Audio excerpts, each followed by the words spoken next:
साथियों, welcome back.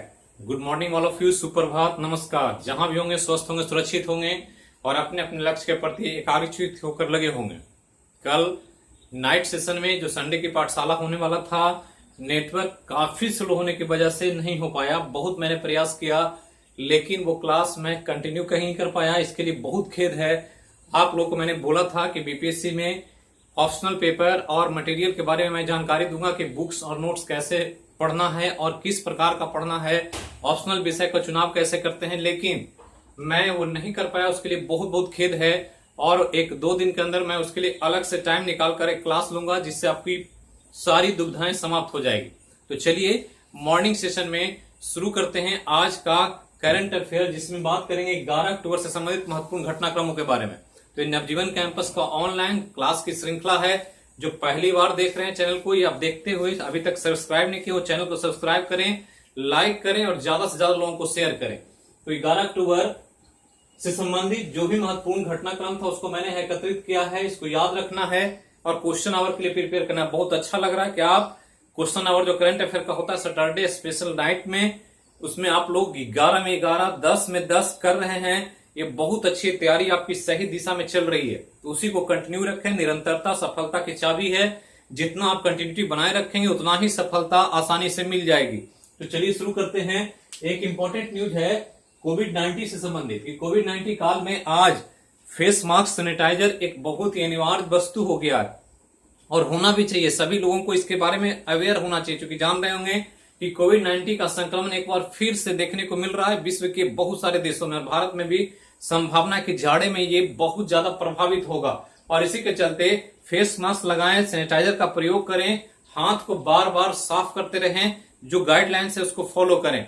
जब तक दवाई नहीं तब तक ढिलाई नहीं, मोदी जी के मंत्र को फॉलो करना है, तभी जाकर के आप कोविड-19 से बच सकते हैं और देश को बचा सकते हैं। तो इसी के तौर पर महाराष्ट्र ने एक नया घोषणा किया है, संशोधित दर पर फेस मास्क बेचना अनिवार्य होगा।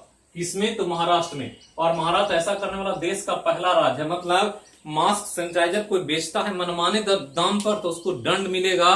कोई भी दुकानदार मनमाना पैसा नहीं ले सकता है। इसके लिए महाराष्ट्र की नियुक्ति समिति ने सरकार को सिफारिश किया है कि N95 जैसा कोई मास्क होगा तो उसको मैक्सिमम 20 से 50 रुपए के बीच बेचना है, जबकि और अगर मास्क से डबल लेयर ट्रिपल लेयर का तो 4 से 5 रुपए में ही बेचना है। यह अनिवार्यता जारी किया किसने? महाराष्ट्र ने। तो ध्यान रखना है। यह पूछ सकता है कि फेस मास्क या सैनिटाइजर के लिए मूल्य निर्धारित करने वाला पहला राज्य कौन है? तो महाराष्ट्र है। ध्यान रखना है। आगे चलें तो कोविड-19 से एक न्यूज है कि बांग्लादेश एक ऐसा देश है जिसने कहा है कि वही वैक्सीन वो यूज करेगा जिसको WHO मान्यता देगा। अगर WHO प्रमाणित नहीं करता है तो ऐसा वैक्सीन बांग्लादेश में नहीं लगाया जाएगा। तो ये ध्यान रखना है। बांग्लादेश एक ऐसा देश बना जो कह दिया, सिर्फ स्पेशली कहा कि अगर WHO वर्ल्ड हेल्थ ऑर्गेनाइजेशन मान्यता देता है कि हाँ ये वैक्सीन कोविड के लिए अच्छा है, तभी हम वो वैक्सीन लगाएंगे। और इसके लिए बांग्लादेश सरकार ने फंडिंग कर रखा है, पैसे लगा रखे हैं कि हम जैसे ही WHO मान्यता देता है तो वैक्सीन हम लगाएंगे। तो ध्यान रखना है कि बहुत सारे देश अपने अपने स्तर से बहुत सारी कंपनियां वैक्सीन बना रही है, लेकिन बांग्लादेश का कहना है कि हम वही वैक्सीन लगाएंगे जिसको वर्ल्ड हेल्थ ऑर्गेनाइजेशन मान्यता देगा, प्रूफ करेगा, प्रमाणित करेगा। आगे चलें तो नेक्स्ट एक न्यूज है तमिलनाडु में विश्व आर्थिक मंच के सहयोग से उन्नत बी निर्माण हब, एक मैन्युफैक्चरिंग हब का निर्माण होगा। किसके मदद से? तो विश्व आर्थिक मंच से। तो वर्ल्ड इकोनॉमिक फोरम बहुत इंपॉर्टेंट ऑर्गेनाइजेशन है, इसके सहयोग से तमिलनाडु में भारत का ये राज्य है स्थापित होगा। यह WEF वर्ल्ड इकोनॉमिक फोरम द्वारा डिजाइन किए गए 19 प्लेटफॉर्मों में से एक होगा। तो ध्यान रखना, बहुत इंपॉर्टेंट न्यूज है कि वर्ल्ड इकोनॉमिक फोरम जो विश्व आर्थिक मंच है वो तमिलनाडु में एक उन्नत बी निर्माण हब का स्थापना करने जा रहा है और इसके लिए WHO और तमिलनाडु राज्य सरकार के बीच ये समझौता हुआ। ये ध्यान रखना। आगे चलें तो एक और न्यूज है आपके एग्जाम के लिए बहुत इंपॉर्टेंट। सिक्किम पूर्वोत्तर राज्य है भारत का। यहाँ पर एक मिर्च होता है, लाल मिर्च, बहुत ही इंपॉर्टेंट, पूरी दुनिया में विख्यात है और इसको GI टैग दिया गया है, ज्योग्राफिकल इंडिकेशन टैग। जो देखते हैं कि जहां जहां का प्रसिद्ध चीज होता है उसको GI टैग दिया जाता है। तो ये लाल मिर्च दुनिया में बहुत पहचान रखता है। इसे स्थानीय तौर पर डल खुरसनी कहा जाता है। ये ध्यान रखना। इसका लोकल नाम सिक्किम में डल खुरसनी है, लेकिन लाल मिर्च है ये कहा जाता है और यह दुनिया में सबसे गर्म मिर्च, हॉट मिर्च में से एक है वर्ल्ड में, और इसलिए इसको स्थानीय टैग दिया गया कि ये सिक्किम का अपना प्रोडक्ट है और वर्ल्ड में जहां भी जाएगा वो सिक्किम की पहचान देगा, ये ध्यान रखना है।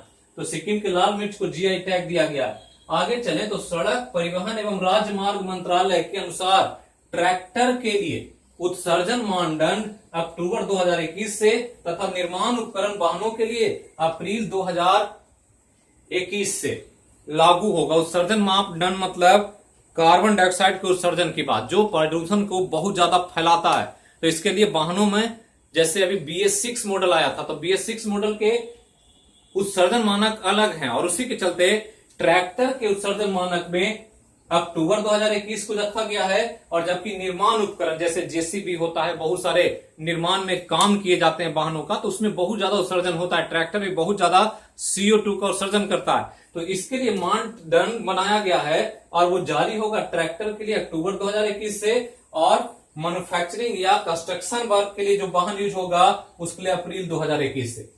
नेक्स्ट याद रखना है एक जनरल अवेयरनेस के तौर पर कि देश का सबसे बड़ा ऑक्सीजन उत्पादन संयंत्र उपकरण जो लगाया गया है उत्तर प्रदेश के गाजियाबाद में, जिसका उद्घाटन हुआ इसलिए कि कोविड-19 में ऑक्सीजन बहुत इंपॉर्टेंट है और ऑक्सीजन के लिए बहुत सारा काम चल रहा है। जब कोविड-19 ज्यादा इफेक्टिव हो जाता है, कोई ज्यादा संक्रमित हो जाते हैं, तुरंत वेंटिलेटर ऑक्सीजन की जरूरत पड़ती है। तो ऑक्सीजन सप्लाई अच्छे से हो सके, हॉस्पिटल में ऑक्सीजन की कमी ना हो, सभी लोगों को ऑक्सीजन मिल सके, इसलिए देश में सबसे बड़ा ऑक्सीजन का उत्पादन संयंत्र लगाया गया उत्तर प्रदेश के गाजियाबाद में, जिसका उद्घाटन हो गया। तो यही था 11 अक्टूबर का महत्वपूर्ण घटनाक्रम। इसको देखें और याद रखें, कुछ इंपॉर्टेंट है जो यहां से आपसे पूछा जा सकता है। तो आपका दिन शुभ हो, मंगलमय हो, जहां रहें स्वस्थ रहें, सुरक्षित रहें, अपने और अपनों का ख्याल रखें।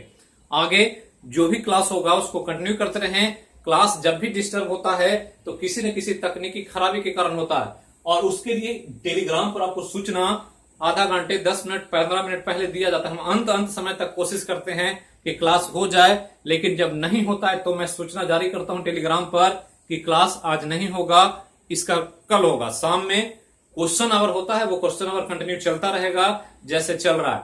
तो थैंक यू, फिर मिलते हैं नेक्स्ट क्लास में। तब तक जहां रहें स्वस्थ रहें, सुरक्षित रहें। जय हो मैया की। Thank you.